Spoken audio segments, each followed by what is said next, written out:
Oke, Assalamualaikum warahmatullahi wabarakatuh. Ketemu lagi dengan saya di Hania di sini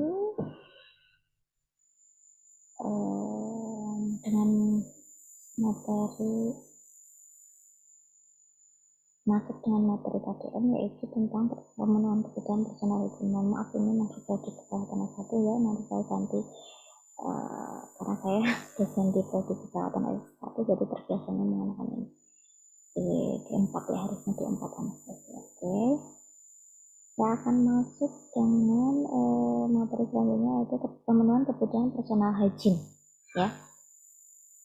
Silahkan materi saya dipahami, kemudian silahkan download PDF-nya di Kalsa di 4 anestesi ya.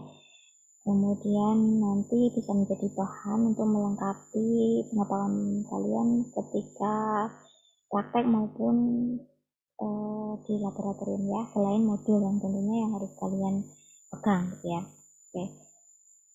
Terkait dengan pemenuhan kebutuhan personal hygiene ini, kita harus mengenal dulu apa yang disebut dengan hygiene. Jadi, hygiene kalau dari kata dasarnya, setiap orang itu dituntut untuk selalu menjaga kebersihan. Bahkan dalam agama Islam pun, mohon maaf yang beragama lain, kita diajarkan untuk selalu menjaga kebersihan. Karena dalam sebuah hadis mengatakan kebersihan itu sebagian dari iman. Bahwa kita mau menghadap sang Malik pun kita harus selalu dalam kondisi bersih, suci gitu ya. Nah, dalam kehidupan sehari-hari itu harus tercermin dalam perilaku kita gitu ya. Nah, kenapa sih ilmu kesehatan itu membahas tentang hygiene? Ya, karena hygiene itu adalah cara perawatan manusia untuk memelihara kesehatan yang disebut dengan kehygiene seseorang. Jadi kalau cara perawatan diri sendiri untuk memelihara kesehatannya itu disebut dengan personal hygiene individu tersebut. Maka diperlukan untuk mempelajarinya supaya individu tersebut terbentuk sebuah rasa kenyamanan, keamanan, dan kesehatan. Nah, apa sih yang meliputi dari personal hygiene tersebut? Yaitu ada yang disebut bagiannya itu merupakan perawatan pada kulit, rambut, ya seperti kalau pada kulit ya kesehatan kita, kulit kita ya, makanya kan sekarang ada skincare gitu ya, ada hair care gitu ya, kesehatan rambut, kuku, ada mani pedi gitu ya, gigi, care, mulut dan rongga hidung, serta mata, telinga, perineal, dan genital. Nah, itu semua nanti ada sebutan sendiri-sendiri, misalnya perineal care, perineal hygiene, genital hygiene, mata dan telinga, dan lain sebagainya. Ya. Faktor-faktor apa yang mempengaruhi hygiene seseorang? Jadi seseorang itu bisa tercipta body image-nya, gambaran dirinya itu dia bagus. Saya jelaskan dulu bukan cara saya ulang ya. Jadi setiap individu itu bisa terbentuk body image-nya yang merupakan konsep subjektif seseorang tentang penampilan tubuhnya. Ini terutama didasari oleh rasa nyaman terlebih dahulu terhadap kebersihan dirinya. Jadi kalau misalnya kayak saya ini setiap pagi habis olahraga pasti berkeringat, itu kalau mencium bau-bau yang tidak sedap karena bau keringat tadi tentunya tidak nyaman, makanya saya pasti cium-cium dulu gitu ya. Kayak bau nggak ya, kalau misalnya agak bau ya agak sempat wangi sedikit supaya tidak mengganggu kenyamanan yang lainnya gitu ya. Yang diri sendiri aja nggak nyaman, pasti orang lain yang mencium juga nggak nyaman. Nah, itu namanya konsep subjektif akan dirinya yang mempengaruhi penampilan tubuhnya, sehingga dia bisa merepresentasikan penampilan tersebut sebagai suatu bentuk gambaran dirinya dalam penilaian terhadap orang lain. Kemudian dalam praktek sosial ini tentunya akan terpengaruh oleh ekspektasi kelompok sosial individu atau fungsi tempat tinggal. Jadi nggak mungkin ya kita merasa oh yang nyium kan lu gitu ya, yang mencium kan orang hidungnya aja yang bermasalah. Oh nggak seperti itu kan. Jadi kita namanya makhluk sosial tentu harus menjaga yang namanya, makanya kenapa tadi saya jaga supaya tidak mengganggu kenyamanan orang lain gitu ya. Jadi kalau itu sudah dirasa bahwa diri kita sendiri aja tidak nyaman, tentunya orang lain di kelompok sosial kita ataupun tempat tinggal kita pastinya tentu lebih tidak nyaman lagi. Makanya dalam praktek sosial ini harus dijaga. Kemudian tergantung juga dari status sosial ekonomi. Orang bisa menjaga misalnya artis gitu ya, penghasilannya besar, tapi perawatan dirinya lebih mahal, skincare-nya aja lebih mahal, hair care-nya lebih mahal, hygiene-nya lebih mahal, salon yang bagus gitu ya. Tetapi ini juga tergantung pada kesadaran dirinya. Kalau dia walaupun pendidikan status ekonominya sedang pas-pasan, tetapi dia mengutamakan kebersihan diri, tentunya walaupun dengan perawatan yang seadanya, tapi dia tetap menjaga kebersihan dirinya supaya enak dilihat gitu ya. Tidak harus menarik cantik, tetapi paling tidak standar kebersihannya terjaga. Kemudian tergantung juga faktor dari pengetahuan termasuk motivasi. Dia tahu nggak bahwa penting kesehatan personal hygiene itu, kebersihan dirinya itu untuk menunjang penampilannya. Saya pernah mendengar gitu ya, seorang gitu ya, kalau kita pengen dilihat orang lain sebagai sesuatu yang enak dipandang, maka kita harus menjaga pandangan kita tersebut supaya enak dipandang oleh orang lain. Jadi bagaimana kita menjaga bentuk tubuh kita, penampilan kita, dress code kita, dan lain sebagainya itu mencerminkan kita memang diri kita. Kemudian variabel budaya. Budaya tertentu memang ada yang tidak terlalu menampilkan kebersihan diri gitu ya. Misalnya suku-suku pedalaman itu tanpa mengurangi hormat saya terhadap suku-suku tertentu tersebut. Ada juga sebenarnya suku yang tetap menjaga walaupun di pedalaman juga dengan mandi tetap 2 kali digosok gigi dan lain sebagainya, tapi biasanya semakin jauh dari peradaban maka dan perlindungan sosial, maka kelompok masyarakat tersebut semakin tidak terlalu memperhatikan karena stigma sosial tidak terlalu berkembang. Makanya di situ ya bukan ke arah masyarakatan yang berlaku dalam standar tertentu di daerah mereka. Kemudian kondisi fisik ini juga mempengaruhi. Faktor yang terakhir ini adalah kondisi fisik. Apa itu kondisi fisik? Jadi misalnya Anda bayangkan kondisinya sedang tidak enak badan atau sedang sakit, tentunya dia kurang perhatikan yang namanya kebersihan dirinya. Anda temui pasien kalian di rumah sakit yang sedang dalam kondisi terbaring lemah dengan segala keterbatasannya. Berusaha untuk kebersihan diri, untuk bergerak saja susah gitu ya. Tentunya kebersihan diri ini menjadi sesuatu yang sangat sulit untuk dipenuhi. Makanya mereka dibantu oleh orang lain. Hanya bukan karena tidak mau, tetapi karena tidak mampu tentunya. Nah, kemudian kita akan menginjak pada perawatan kulit. Jadi skin hygiene ya, karena merupakan organ aktif ya yang melindungi, protektor pengeluaran, ekskretor, dan pengatur suhu. Makanya ini yang paling akan nampak ya, kelihatan. Lapisannya adalah epidermis, pelindung lapisan di bawahnya termasuk stratum corneum, dermis, dan subcutis. Jadi kalau kulit itu kan ada bagian pelindung, kulit kari, kulit hangat gitu ya. Kemudian yang disebut dengan epidermis, dermis kulit hangat, lapisan yang lebih tebal terdiri dari jaringan kolagen dan serabut elastik. Sedangkan subcutis itu terdiri dari pembuluh darah, saraf, limfa, dan jaringan penyambung yang terisi sel lemak. Ini adalah lapisan kulit yang tidak hanya satu layer, tetapi di situ ada beberapa layer yang merupakan jaringan di bawahnya yang membentuk sebuah lapisan kulit. Nah, fungsi kulit dan implikasi perawatannya.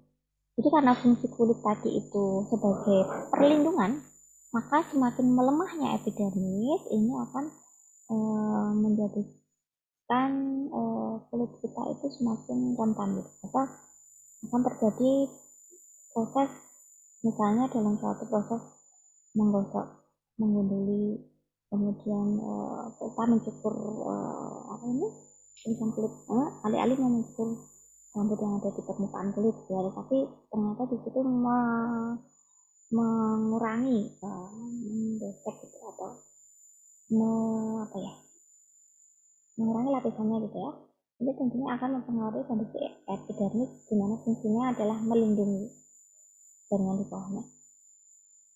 Kulit kita terlalu kering, retak, dan pecah-pecah yang juga penyebab dari tadi lapisan epidermis yang semakin melemah dalam fungsi perlindungannya.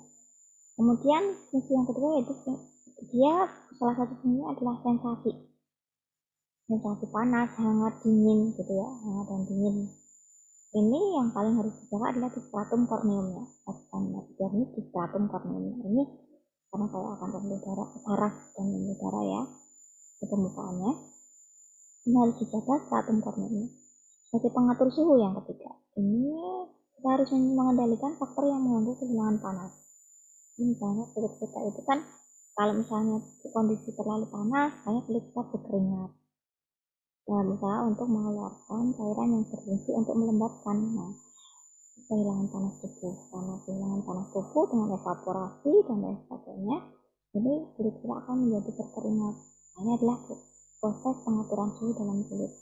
Kemudian ekspresi dan sekresi ini fungsinya adalah menjaga kebersihan dari ekspresi yang berlebihan. Dari pengeluaran yang berlebihan ini akan dijaga oleh kulit dalam bentuk misalnya melindungi dia ada terjadi kotoran di situ dan lain sebagainya. Ini adalah fungsi kulit untuk melindungi kita boleh menggosok kaki dan lain sebagainya, tapi tidak boleh sampai melupas. Nah, pengkajian yang dilakukan pada perawatan kulit yaitu misalnya riwayat perawatan dahulu, bagaimana dia melakukan higienisnya, apakah kalau mandi harus selalu di scrubbing gitu ya, atau cukup dioles atau digosok seadanya. Misalnya pemeriksaan fisik ini meliputi inspeksi palpasi yang pengkajiannya dilakukan dari head to toe, dari kepala ke kaki, dengan melakukan observasi meliputi warna kulit, tekstur kulit, temperatur, hidrasi kulit, dan lesi atau ruam. Kalau kita raba sekarang, coba silahkan diraba kulitnya masing-masing. Oh, warnanya sudah mulai kecoklatan karena terpanggang sinar matahari misalnya. Teksturnya menjadi lebih kering, oh berarti kurang minum. Temperaturnya, oh ini hangat gitu ya, nggak lembab. Nah ini harus dihidrasi kulitnya, berarti kurang cairan atau dehidrasi. Ada ruam atau tidak. Perubahan perkembangan yang mempengaruhi adalah faktor usia dan resiko kehilangan integritas kulit. Ini diagnosanya ya tadi ya, resiko kehilangan integritas kulit ini bisa berhubungan karena proses imobilisasi. Jadi misalnya dia tiduran terus serentang karena stroke gitu ya, maka integritas kulitnya akan terganggu, di mana tempat-tempat yang ada tonjolan tulang ini tertekan sehingga peredaran darahnya menjadi tidak lancar. Kalau peredaran darahnya menjadi tidak lancar, maka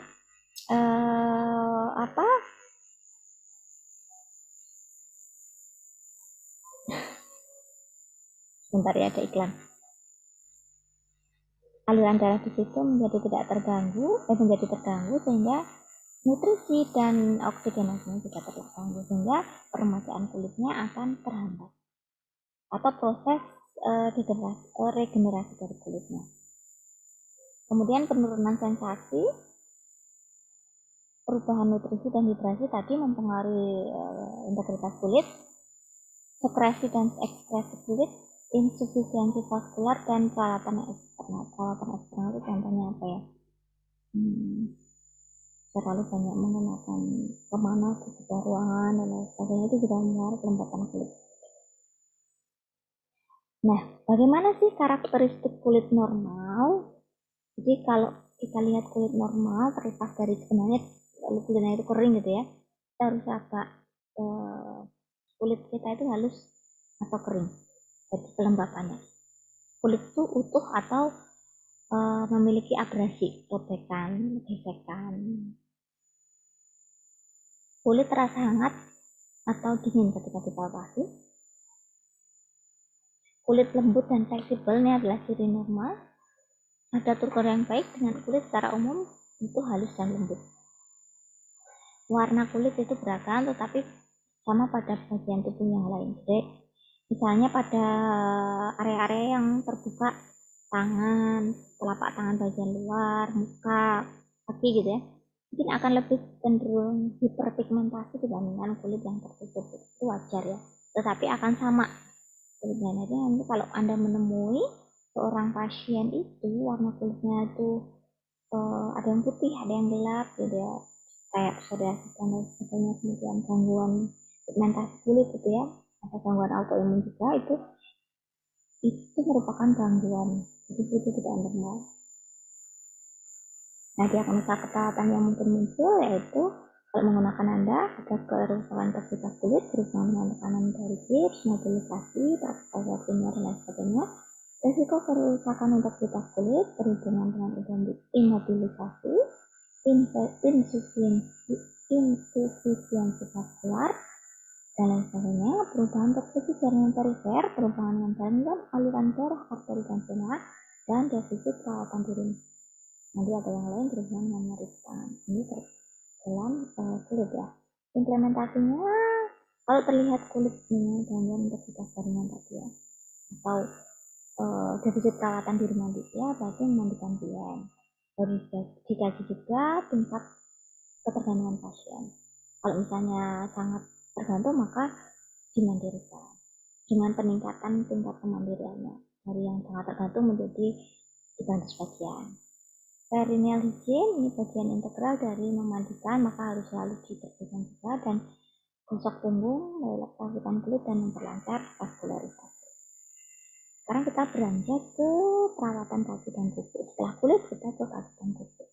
Ini penting untuk mencegah infeksi, ya, bau dan juga sakit jaringan. Jadi kalau pengkajiannya ini meliputi seberapa sering dia merawat kukunya, kebiasaan memakai kaos kaki kan harusnya sehari ganti ya. Ada misalnya satu orang itu memakai kaos kaki seminggu sekali, kayaknya selain bau juga itu menyebabkan gangguan di telapak kakinya, rematisme. Kemampuan diri, faktor risiko, ketidaknyamanan kaki, dan masalah mobilisasi. Nah, bagian lanjutnya ini meliputi pemeriksaan fisik tentang bentuk, ukuran, kondisi kaki dan jumlah jari, perilaku berjalan, nyeri, sensitivitas dan lain sebagainya, faktor perkembangan, penggunaan alas kaki, dan pengetahuan tentang praktek perawatan kaki dan kuku. Jadi ini harus dikaji. Orang yang tidak tahu pasti akan berbeda dengan orang yang sudah tahu. Misalnya dia tidak tahu cara menggunakan alas kaki yang benar.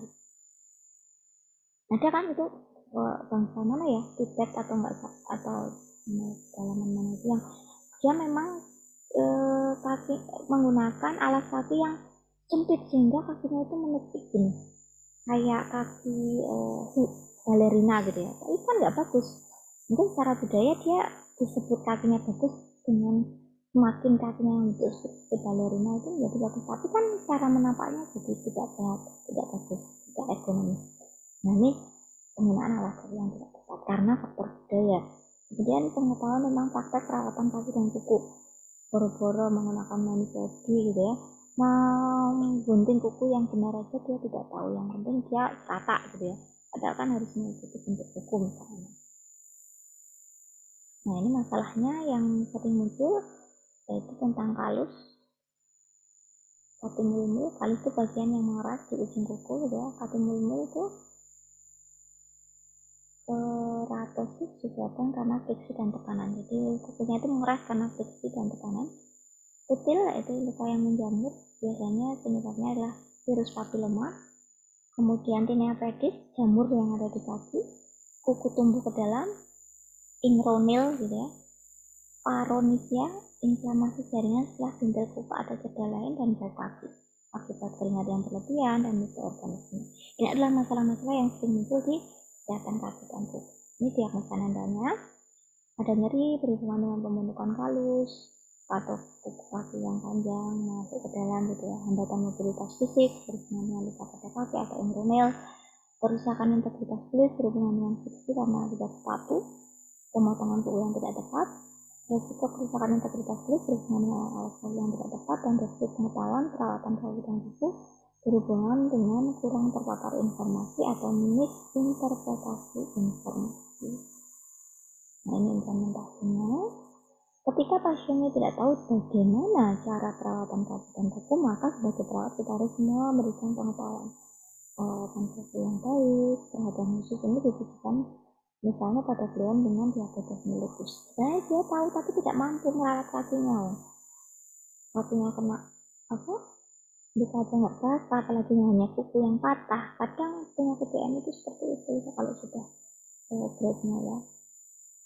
Jadi bisa jadi memang dia nggak tahu kalau kakinya itu rusak gitu ya, karena nggak kerasa gitu. Ini sekarang kita masuk ke gigi dan mulut, singkatannya GIMUL atau GIMUL gitu. Gigi dan mulut meliputi cara mempertahankan kesehatan mulut, gigi dan bibir. Yang kesehatan dan kebersihan gigi dan mulut ini berpengaruh pada sistem yang lain, misalnya pencernaan dan lain sebagainya. Insidensi penyakit GIMUL ini pada ibu hamil dan middle-age. Kajiannya ada riwayat perawatan, praktek perawatan gigi dan mulut, kebiasaan menjaga gigi, kunjungan ke dokter gigi, kemampuan diri dan konsumsi makanan. Pemeriksaan fisiknya menyangkut warna, hidrasi, tekstur dan luka, dan faktor-faktornya banyak sekali. Ini masalah umumnya. Ada karies gigi, periodontal. Ini penyakit yang hanya dipahami oleh dokter gigi ya. Halitosis itu bawah mulut, scayosis, stomatitis itu karyawan, glossitis itu daerah plastis gitu ya, nyeri menelan, sinusitis itu gingivalnya yang terinfeksi. Nah, diagnosanya ini perubahan membran mukosa mulut berhubungan dengan trauma oral, asupan air yang terbatas, nyeri yang berhubungan dengan sinusitis, perubahan nutrisi, berhubungan dengan spiritualisi yang tidak pas, defisit perawatan diri oral care berhubungan dengan perubahan tingkat kesadaran dan kurang pengetahuan tentang higiene oral berhubungan dengan kesalahpahaman faktor hukum dan risiko infeksi berhubungan dengan trauma mukosa oral. Implementasinya jika higiene mulut, maka ajarkan untuk melakukan higiene mulut secara teratur. Anda bisa mengajari bagaimana cara merawat gigi yang benar dengan cara menggosok gigi, diet yang tepat, penggunaan fluoride pada pasta gigi, dan bersihin serta perawatan gigi palsu. Bentar,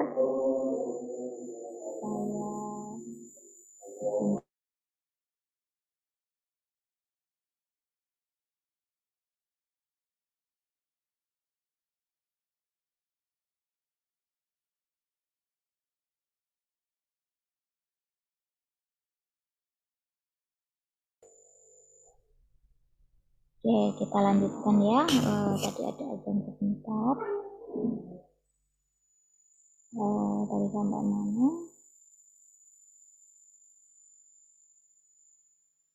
Implementasi ya. Kita akan masuk ke perawatan rambut ya.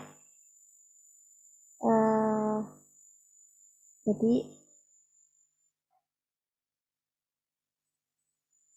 selain oral care, oral hygiene tadi, kita akan menginjak pada perawatan rambut atau hair hygiene. Penting pada body image klien ini untuk memperhatikan pertumbuhan, distribusi, dan pola rambut. Jadi ada orang memang yang juga sedang memutuskan untuk lontos atau botak gitu ya.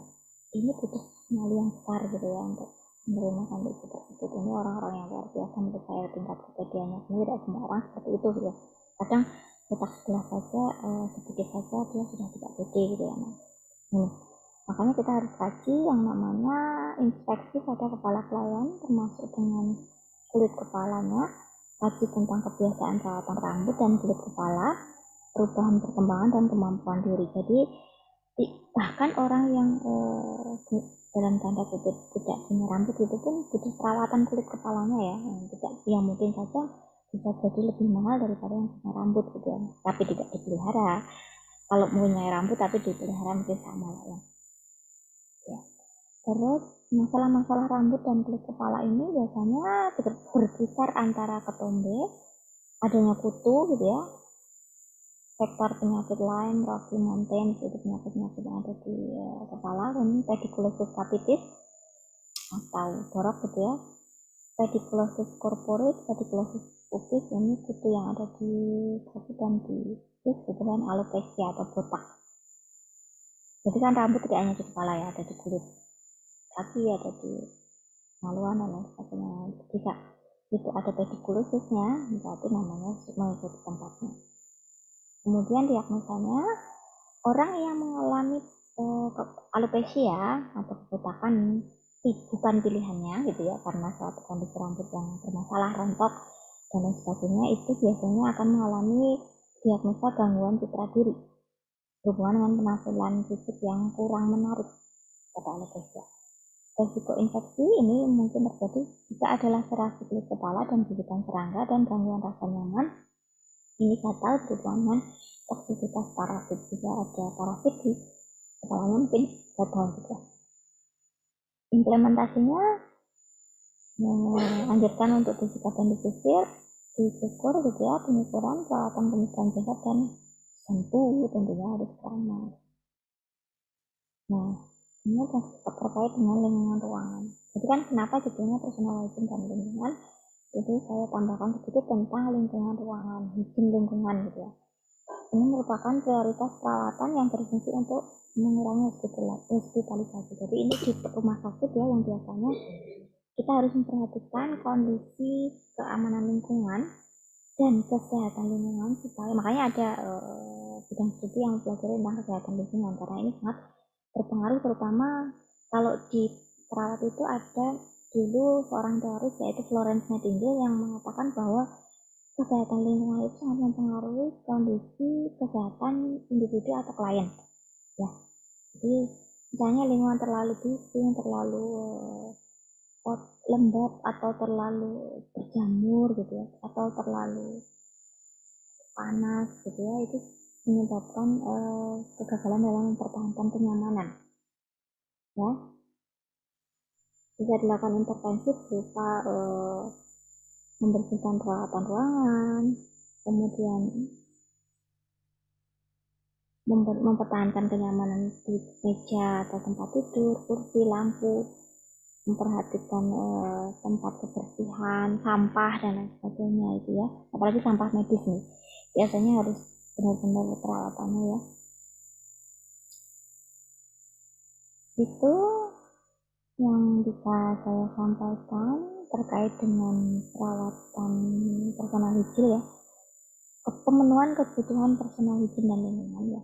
Jadi kalau yang lingkungan tadi itu sesuai dengan Florence ya, makanya supaya individu yang sakit ataupun yang sehat tadi terpenuhi kesehatan personalnya, maka kondisi lingkungan itu harus dijaga sedemikian sehingga justru lingkungan itu yang menunjang kesehatannya, bukan malah mendestruksi atau merusak atau membuat faktor risiko yang menyebabkan individu menjadi tidak sehat gitu ya. Jadi kalau di ceritanya Florence Nightingale itu kan dulu zaman perang gitu ya, perang Crimea gitu ya. Jadi belum ada yang namanya suster, baru ada yang namanya petugas kesehatan, apa ya,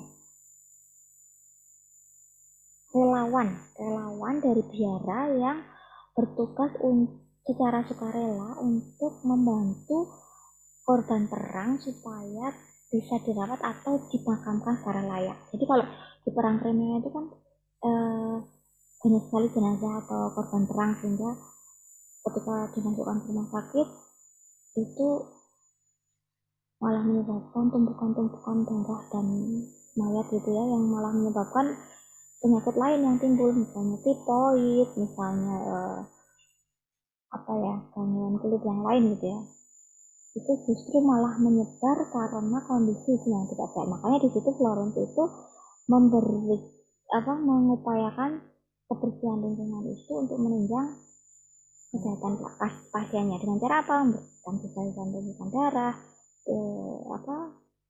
mayat yang meninggal itu kemudian dimakamkan secara layak, kemudian sisa-sisa perawatan luka itu dibersihkan dengan cara benar, kemudian didisinfektan dan lain sebagainya. Setelah semuanya terjadi atau teratasi, maka perlahan-lahan tingkat kesehatan pasien yang menjadi korban perang itu menjadi lebih membaik. Nah, itu fungsinya kesehatan lingkungan atau kondisi kebersihan lingkungan itu harus tetap dijaga. Oke. Ciri khas saya kalau menerangkan itu cepat, jadi silahkan Anda pelan-pelan pahami, atau bisa diulang rekaman ini. Semoga suara saya jelas ya. Kalau tidak jelas nanti bisa ditanyakan ke saya. Terima kasih. Assalamualaikum warahmatullahi wabarakatuh.